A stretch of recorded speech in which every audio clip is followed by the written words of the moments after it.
Assalamualaikum warahmatullahi wabarakatuh. Yang terhormat Bu Widiarti, dan terima kasih telah memberikan kami kesempatan untuk presentasi kali ini. Dan terima kasih kawan-kawan yang telah hadir pada hari ini.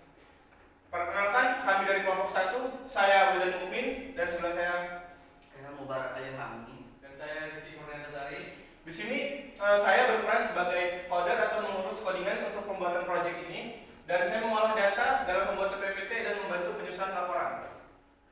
Saya bertugas membuat laporan, membantu mencari data, dan membantu dalam pembuatan PPT. saya bertugas dalam membantu pencarian data.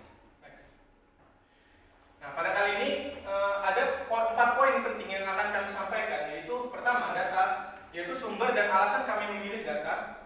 Di sini sumber data kami berasal dari pertama yaitu survei kami langsung pada suatu komunitas. Kedua, data yang kita ambil dari BPS atau Badan Pusat Statistik, dan yang terakhir yaitu kita ambil dari asisten dosen matematika 2023. Kemudian di sini selanjutnya ada analisis secara deskriptif, di mana ada penyajian data secara grafik dan numerik. Kemudian akan kami interpretasi data kami, dan selanjutnya ada statistika inferensia, yaitu selang kepercayaan dan pengujian hipotesis.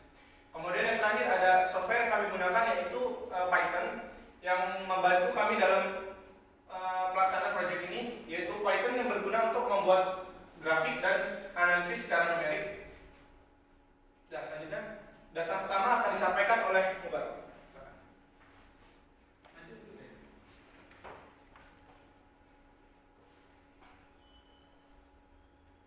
Untuk data-data yang diambil adalah pola makan. Kenapa pola makan termasuk ke dalam data yang perlu diambil? Durasi latihan. Apa pengaruh pola makan dalam durasi latihan? Repetisi. Apakah ada kaitan antara pola makan dan durasi latihan dalam jumlah repetisi?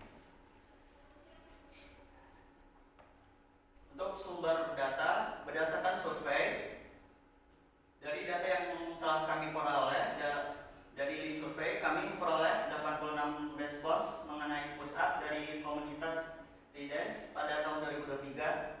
Data tersebut yang akan kami sajikan dan olah ke dalam bentuk histogram. Summary data, alasan memilih summary data, kami mengumpulkan data push up komunitas Readers adalah selain untuk memenuhi nilai tugas akhir statistika, yaitu untuk mengetahui standar kebugaran dari pemuda olahraga, khususnya pada komunitas Readers. Penyajian data secara grafik. Untuk penyajian data secara grafik, jumlah push up dari populasi 86 orang dengan jumlah push up terendah berada di 10 hingga 15 dan 75 hingga 80 masing-masing berada di frekuensi 1, dan data tertinggi berada di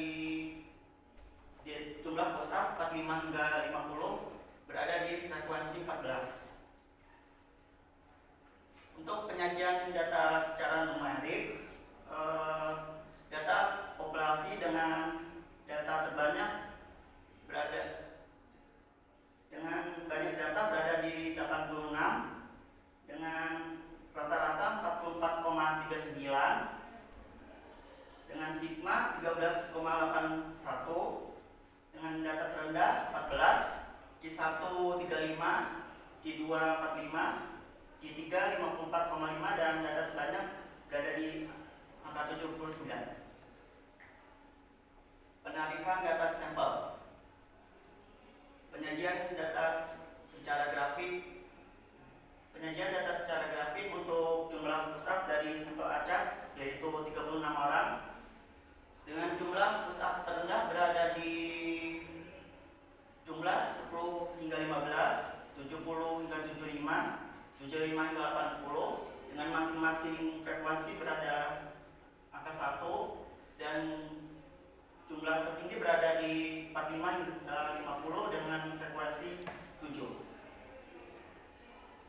Untuk penyajian data secara numerik, dengan data push up dengan banyak data pada 36 dengan rata-rata 42,5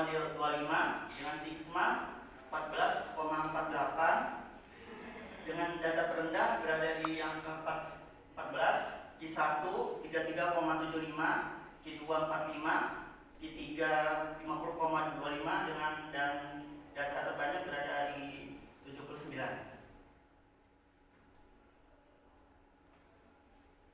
Penerapan pada uji hipotesis.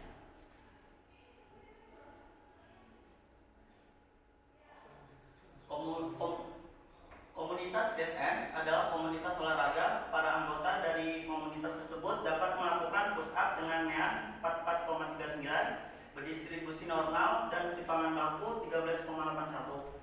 Pada suatu saat, kedua DNS membuat program dan jadwal latihan baru untuk para anggotanya. Dengan adanya program baru, ketua komunitas tersebut ingin mengetahui rata-rata atau mean push up dari para anggotanya.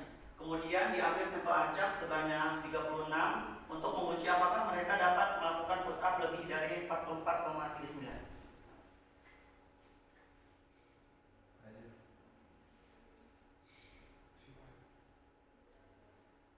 Untuk kesimpulan dari interpretasi, karena min 0,0258 tidak termasuk dalam daerah kritis atau daerah penolakan HO, maka HO tidak ditolak. Jadi dapat kita simpulkan bahwa rata-rata push up dari komunitas tersebut setelah adanya program baru dari ketua komunitas tidak lebih dari 44,39. Penerapan ada selang kepercayaan.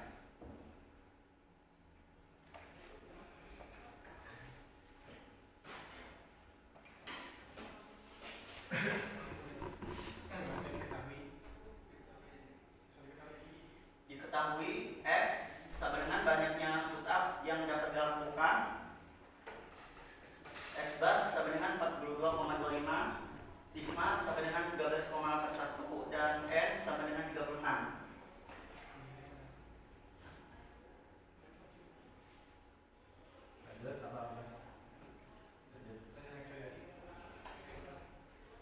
Kesimpulan dari selang kepercayaan ini, dengan tingkat kepercayaan 99%, kita percaya bahwa rata-rata sebenarnya push up yang dapat dilakukan oleh anggota komunitas DNS adalah 36,325 sampai 48,175. Dengan demikian, masuk akal pula jika kita katakan bahwa rata-rata populasinya adalah 8, karena masuk dalam selang 36,325 sampai 48,175 dan tidak mencakup nilai 0. Oke, kemudian data kedua akan disampaikan oleh Rizky, silakan. Oke, data-data yang diambil adalah tahun. Yang pertama itu 2020 sampai dengan 2021. Ada apa sih di tahun ini? Jadi tahun ini adalah masa-masa transisi dari COVID-19. Sedangkan yang kedua adalah emas. Kenapa data emas yang diambil? Karena emas ini bisa melindungi nilai dari sebuah investasi. Jadi sumber data dan sampel data. Sumber datanya kita dapatkan dari BPS atau Badan Pusat Statistik. Untuk linknya disediakan di situ. Sedangkan alasan kami mengambil data ini adalah kami menggunakan data harga emas di Medan adalah selain untuk memenuhi nilai tugas akhir statistika, juga untuk mengetahui kenaikan dan penurunan harga emas 24 karat di Medan pada tahun 2020 dan 2021. Untuk penyajian data secara grafiknya, penyajian data ini adalah bentuk penyajian data deskriptif secara grafik, dan ini termasuk dalam plotline. Jadi judul besarnya adalah harga emas 24 karat di Kota Medan pada tahun 2020 sampai dengan 2021. Untuk sumbu Y-nya dapat dilihat bahwa ini adalah representasi dari bulan, sedangkan yang sumbu Y adalah harga emas per gram dalam rupiah. Jadi misalnya 600 itu dibacanya 600.000, berlaku juga pada yang atasnya. Sedangkan untuk legendnya itu menjelaskan itu menjelaskan tahun 2020, sedangkan warna red menjelaskan 2021. Dan penyajian data secara numeriknya seperti berikut. Ini didapatkan dengan menggunakan Python. Dan untuk N-nya sebanyak 24, min-nya sebanyak sekian, dan sampai nilai maksnya adalah 929.929. Untuk penerapan pada uji hipotesis, penerapan pada uji hipotesis, berapa soal? secara singkatnya diketahuinya X bar sama dengan sekian, standar deviasi N. Lalu kita melakukan formulasi untuk hipotesis nol dan alternatif. Terus kemudian pilih taraf pengujian, lalu melakukan perhitungan. Setelah itu pilih uji statistik, formulasikan, lalu setelah mengalami suatu perhitungan diketahui bahwa nilai T kritisnya adalah sekian. Lalu kita dapat kesimpulan apakah menolak H0 atau menerimanya karena alatan tersebut dan tidak berada di dalam penolakan H0 atau daerah kritis, maka H0 tidak ditolak. Jadi kita simpulkan bahwa rata-rata emas pada Kota Medan masih tidak berubah. Untuk penerapan tata silang kepercayaan diketahui di soal itu X adalah harga emasnya, X bar teratarnya sekian, standar deviasi dan N. Lalu kita langkah pertama untuk menentukan silang kepercayaan adalah menentukan nilai dari T alpha per 2. Lalu mencari selangnya dengan rumus sebagai berikut. Lalu setelah mengalami perhitungan dan diketahui selangnya dan kita dapat kesimpulan dengan tingkat kepercayaan 99%, kita percaya bahwa rata-rata sebenarnya harga emas berada pada interval tersebut. Dengan demikian masuk akal pula jika kita katakan bahwa rata-rata sampelnya adalah 800.000 karena tercakup dalam selang itu dan tidak mencakup nilai 0. Kemudian data ketiga. Data ketiga yaitu proses MTK. Dan data yang kami ambil yaitu partisipan. Siapa saja sih partisipan dalam data ketiga kami, yaitu mahasiswa kelas D 2023. Kemudian data proses 1 dan proses 2.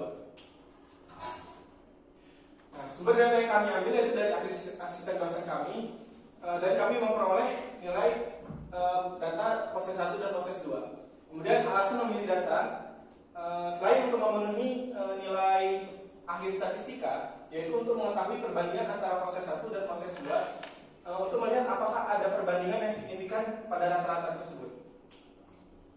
Oke, sekarang penyajian data secara grafik. Nah, di sini penyajian data secara grafik masih dalam bentuk populasi.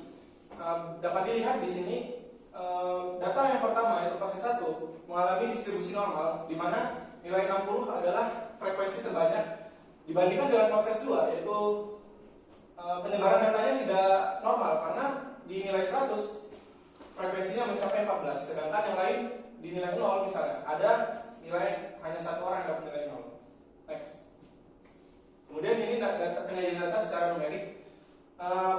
Penyajian data ini dibantu dengan software kami yaitu Python. Di sini kami memperoleh proses 1 untuk data sampel, data populasi, yaitu tahunnya sebanyak 33 dan rata-ratanya itu 66 dan standar deviasinya itu 23,17. Kemudian data proses 2 datanya itu sebanyak 36 dan rata-ratanya 72,22 dan standar deviasi atau sigmanya itu 27,16. Dan dengan bantuan software kami Python itu kami melakukan penarikan data sampel sebanyak untuk data proses 1 yaitu 9 dan proses 2 itu 16 sampel. Next.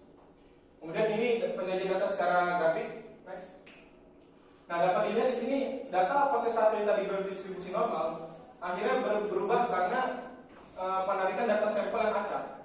Dan di sini untuk proses 2 datanya penyebarannya masih sama, di mana nilai 100 masih dengan frekuensi terbanyak. Next.